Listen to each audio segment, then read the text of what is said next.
دینے والا جہاں سے اس کی نسل چلی ہے، اوپر کے جو لوگ ہوتے ہیں ان کو زکوٰۃ نہیں دے سکتا، اور جو نسل اس سے چلی ہے ان کو بھی زکوٰۃ نہیں دے سکتا۔ مثال کے طور پر زکوٰۃ دینے والا زکوٰۃ نہیں دے سکتا ہے اپنی ماں کو یا اپنے باپ کو، اگر غریب ہے تب بھی نہیں دے سکتا، کیونکہ ان سے اس آدمی کی نسل چلی ہے، یعنی اس کے اصول میں آتے ہیں، تو اپنی ماں کو نہیں دے سکتا، اپنے باپ کو نہیں دے سکتا، چاہے غریب ہو۔ اور اسی طریقے سے باپ سے اوپر چلے آپ، دادا کو نہیں دے سکتا، پردادا کو نہیں دے سکتا، اگرچہ وہ غریب ہو تب بھی نہیں دے سکتا۔ ماں کی طرف چلے تو ماں کو نہیں دے سکتا، نانی کو نہیں دے سکتا، پرنانی کو نہیں دے سکتا، اگرچہ وہ مستحق بھی ہو تب بھی نہیں دے سکتا، کیونکہ ان سے اس کی نسل چلی ہے زکوٰۃ دینے والے کی، اور جو نسل اس سے چلی ہے ان کو بھی نہیں دے سکتا، یعنی جو تابع ہیں، جیسے اپنے لڑکے کو نہیں دے سکتا زکوٰۃ، اپنے لڑکے کو نہیں دے سکتا، اپنی لڑکی کو نہیں دے سکتا، کیونکہ لڑکا یا لڑکی کی اس سے نسل چلی ہے، لڑکے کو نہیں دے سکتا، پھر لڑکے کی جو اولاد ہے ان کے نیچے تک کسی کو نہیں دے سکتا، لڑکے کی اولادیں ہیں، پوتا ہے، پوتی ہے، ان کو نہیں دے سکتا، لڑکی کی اولاد جو چلے گی، نسل جو چلے گی نیچے تک، ان کو بھی نہیں دے سکتا، چاہے وہ مستحق ہی کیوں نہ ہو۔ لڑکی ہے، لڑکی کی پھر جو اولاد ہوگی ان کو بھی نہیں دے سکتا، ان کی جو اولاد ہوگی ان کو بھی نہیں دے سکتا۔ تو اصول یہ ہے کہ زکوٰۃ دینے والا اپنے اصول اور فروع کو زکوٰۃ نہیں دے سکتا۔ اصول کا مطلب کیا ہوا؟ اصول کا مطلب یہ ہے کہ ان کی نسل جس سے چلی ہے ان کو زکوٰۃ نہیں دے سکتا، اور فروع کا مطلب جو نسل اس سے چلی ہے نیچے کی طرف ان کو بھی زکوٰۃ دینا اس کے لیے جائز نہیں ہے، اگرچہ وہ غریب بھی کیوں نہ ہو تب بھی زکوٰۃ نہیں دی جا سکتی، تب بھی زکوٰۃ نہیں دی سکتی۔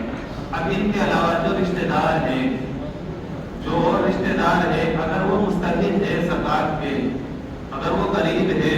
تو ان کو زکوٰۃ دینا جائز ہے۔ مثلا بھائی ہے اور بہن ہے،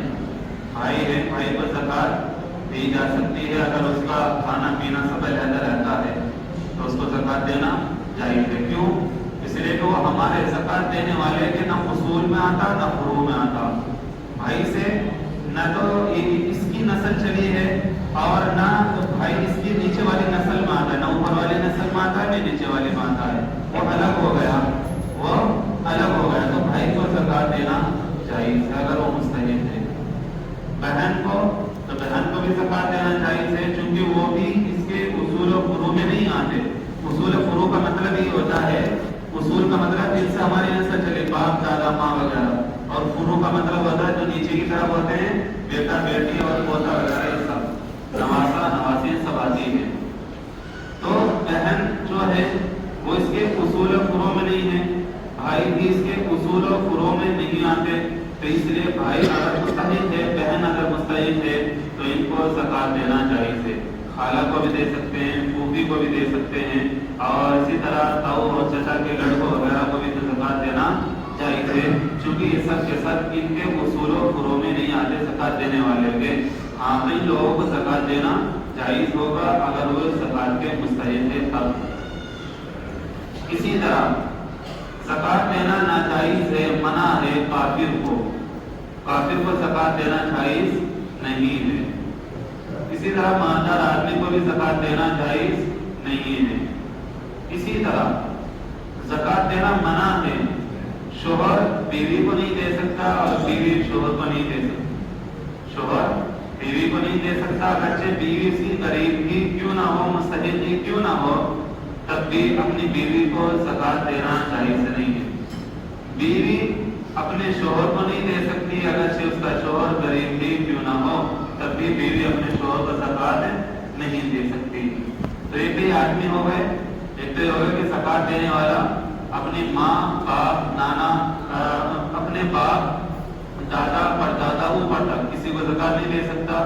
ماں، نانی، پرنانی، اوپر تک کسی کو زکوٰۃ نہیں دے سکتا، اور اسی طرح اپنے بیٹا اور پوتا، پوتیاں وغیرہ کو زکوٰۃ نہیں دے سکتا، اور اسی طرح بیٹی اور بیٹی کی جو لڑکیاں اور لڑکے ہوں گے ان کو زکوٰۃ نہیں دے